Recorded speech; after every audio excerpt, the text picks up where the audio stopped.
So Lumen is great, but let's be honest. For a lot of people, it looks really bad, and not because Lumen is broken, but because how we set it up. In this video, I will show you how we can set up Lumen scene to get clean lighting inside Unreal Engine. Nothing fancy, just the basic stuff that I use and actually work.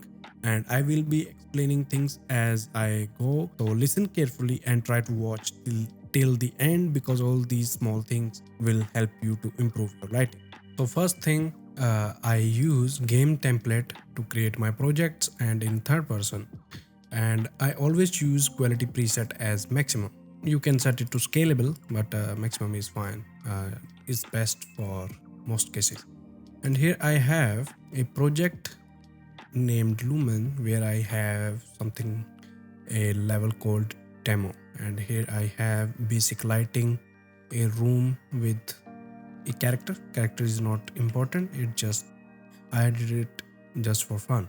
And now go to edit, go to project settings, scroll down and go to rendering, and again scroll down, and here we have global illumination method set to Lumen. Reflection method is also set to Lumen, and reflection capture resolution is set to 128 if you have too many reflections. For example, if you are working on archviz project, then you have to increase it. I usually set it to 2048, which is good for getting good reflections. And make sure you are using hardware ray tracing when available, and also enable support hardware ray tracing, then you will be able to enable it. And you need to have a Nvidia card or AMD graphics card in order to use hardware ray tracing. I think Intel cards support ray tracing now as well, but I'm not sure. So since I have Nvidia, so I'm going to use it. Ray lighting mode should be set to hit lighting for reflections. You can leave it on surface cache, but I use this method. And here we have software ray tracing mode. If you want to use it, then you can just change it to detailed tracing if you want, but but we are using hardware ray tracing, so I'm just going to ignore it. Now also enable ray trace translucent refractions, and I am using ray traced shadows, and for shadow maps I'm using virtual shadow maps. And next we have mega lights. If you have too many lights in your scene, then just enable mega lights, and that's it for the settings here. Now scroll down, and I think go to Windows. On platform, go to Windows, and here change default RHI to DirectX 12 instead of Vulkan or DirectX 11. Now close it. Now next we have to add a post-process volume to our scene. Let me do it again. Just go to this button and then add a post-process volume. First thing, I'm going to set it to infinity, like unbound. And now I will search for exposure, and I will change the metering mode to manual to control the exposure. Okay, now this is set. Next, search for Lumen, and here we have all the settings. I'm going to enable all of them, and I'm going to explain few things. And I don't have any reflections here, but if you have, you also can enable the reflections and set the bounces to 6, and reflection bounces to 6. And if you have any glass materials or mirrors, I think the glass material need refraction, or the water materials, then set it to 12 if you want. I think 12 is fine for now, since I don't have any glass or water materials in my scene, so I won't be able to show you. So but you get the idea, like if you increase the samples, you will get better results.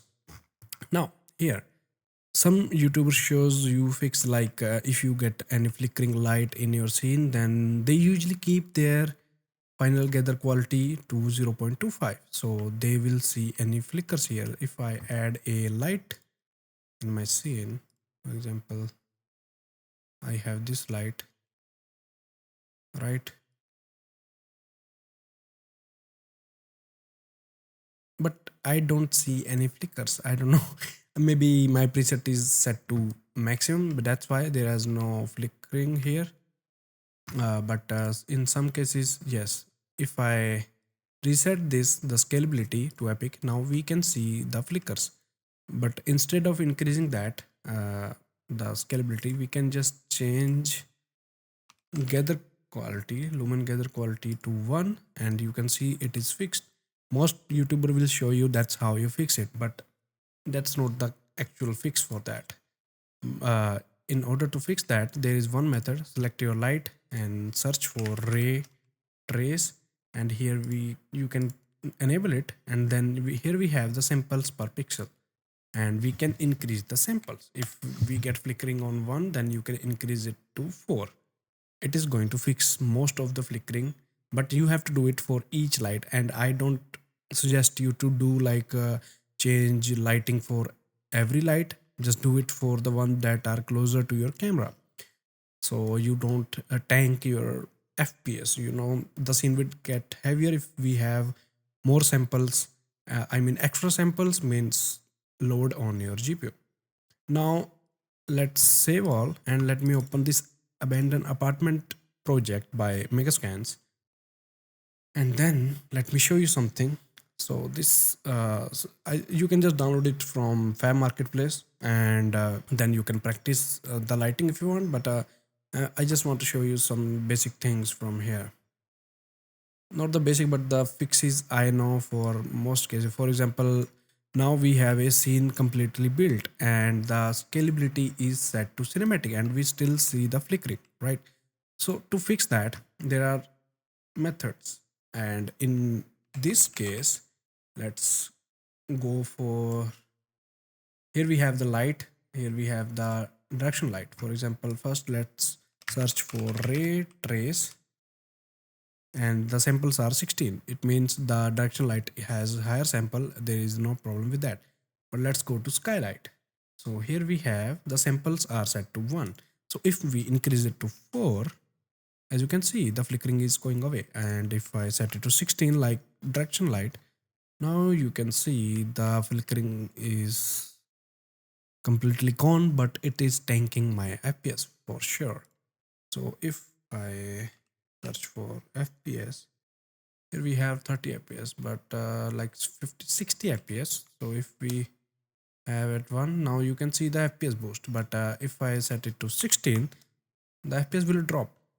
So that's the way to fix it. If you are working on archviz, then this is the method you should use. I mean, you can get the higher quality results, and you have to do it for all the lights, not just for this one. For example, I just have skylight and direction light here, but if you have rect light, point lights, I mean all type of lights, you need to increase it, but depending on the distance from your camera.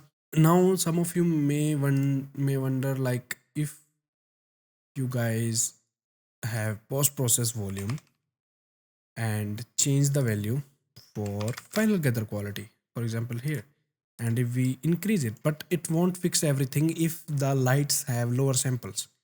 So increasing the final gather quality won't help unless you are optimizing your scene and setting the values according to your scene. And more lights means you need to change more settings. And here I have this light, right? And the samples are also set to 16. That's why there is no flickering around here. So this is that's all for this video, because there's nothing else I can show to improve your lighting. For interior and exterior, the lighting is different, the values will be different according to your setup and all the project. So this is the important things I thought I should cover. I covered the project settings. I also covered how we can fix the lighting. And yes, there is one more thing. For example, if we are changing the settings, if we already change everything in project setting, then leave it on project default. But if you did not change anything there, like you did not change the relighting mode to reflections, then you can change it here. And also there are advanced settings, for example for diffuse color boost. I don't know what's the use of it, but if we increase it, then we get the diffuse color boost, as you can see. I mean, why it's there, I don't know, but yes, sometimes it's helpful.